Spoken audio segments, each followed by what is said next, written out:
मंत्री है। पंडित जी, सबसे पहले तो ये बताइए कि आज आपने विभागीय बैठक की थी, उसके बाद कुछ घोषणाएं की हैं। सबसे पहले तो बता दीजिए क्या क्या है। हमने अपने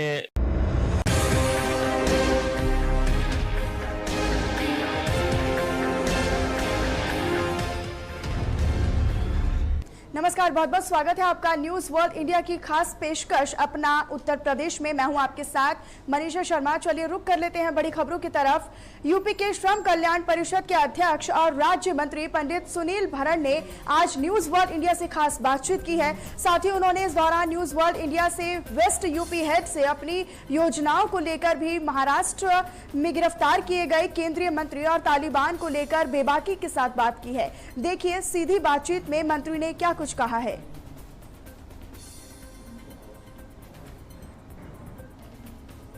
आज पंडित सुनील भाला राज्य मंत्री सर्किट हाउस में पहुंचे हुए हैं और उन्होंने आज कई घोषणा की है। सबसे पहले तो उन घोषणाओं को जान लेते हैं कि आखिर किस मुद्दे को लेकर आज प्रेस कॉन्फ्रेंस की है। मेरे साथ पंडित सुनील भाला है जो कि राज्य मंत्री है।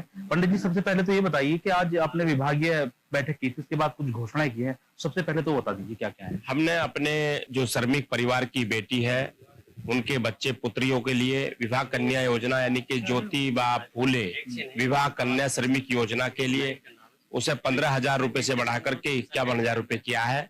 अब हम श्रमिक परिवार की पुत्री को 51,000 रुपए कन्यादान के रूप में देंगे और इस योजना का नाम हमने ज्योतिबा फूले विवाह श्रमिक कन्या योजना लिखा है।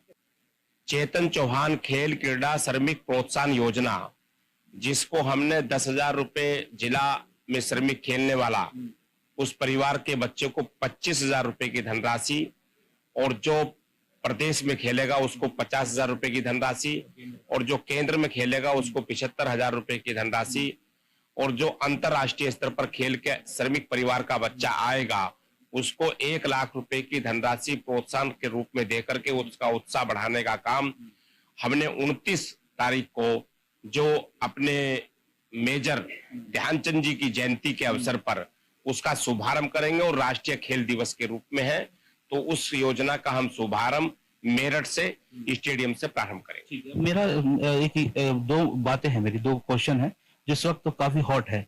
एक तो आपके केंद्रीय मंत्री को गिरफ्तार किया गया है, क्या कहेंगे इस पर महाराष्ट्र सरकार के लिए? महाराष्ट्र सरकार खिंचाई हुई है और उस पर प्रशासन और शासन उस पर संभल नहीं रहा है। वहां की सरकार पूरी तरीके से फेल हो गई है और सरकार की हालत यह है कि जो खिजानी बिल्ली खंबा नोचे, वो ऐसे बड़े राजनीतिकों लोगों को गिरफ्तार करके वो अपनी मानसिकता का परिचय दे रही है। तालिबान से लोगों को आपने निकाला है, उत्तराखंड में कुछ लोग पहुंचे हैं, वो कह रहे हैं शुक्रिया, क्योंकि मोदी जी के नाम पर उन लोगों को छोड़ा गया। तालिबानी ने उनसे कहा था कि आपको 13 गोली बहुत थी, हमारा मोदी जी से वादा था, इसलिए आपको छोड़ दिया।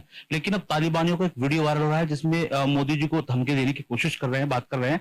तो ऐसे में कोई ट्रेंड अभी मोदी जी के साथ क्लियर नहीं हुआ है। जो कि आप मंत्री हैं तो आपसे एक सवाल बनता है, आप क्या कहना चाहेंगे इस पर? देखिए, ये विश्व स्तरीय मामला है। इसे भारत के प्रधानमंत्री श्री नरेंद्र मोदी जी को विश्व स्तर पर वार्ता करने के बाद वो अपने भारत के हित में जो भी निर्णय होगा वो निर्णय करेंगे और वो निर्णय हम सबको भारतवासियों को मान्य है और हमेशा मानते हैं। तो ये प्रधानमंत्री जी का विवेक और विश्व स्तरीय वार्ता के बाद वो जो निर्णय लेंगे वो सबको मान्य। तो ये थे हमारे साथ पंडित सुनील भाला। इनका साफ तौर पर अफगान पर और शिवपाल यादव पर, इसके अलावा जो इस समय जो केंद्रीय मंत्री गिरफ्तार हुए उन पर तमाम चीजों पर बेबाकी से उन्होंने अपनी बात रखी है। हालांकि आगामी 2022 के चुनाव को लेकर सरगर्मियां तेज है। ऐसे में तमाम तरह के बयान आएंगे और हम आगे भी इनसे जानने की कोशिश करते रहेंगे कि आखिर उन बयानों पर जो उत्तर प्रदेश सरकार के नुमाइंदे हैं वो किस तरीके से रिएक्ट करेंगे।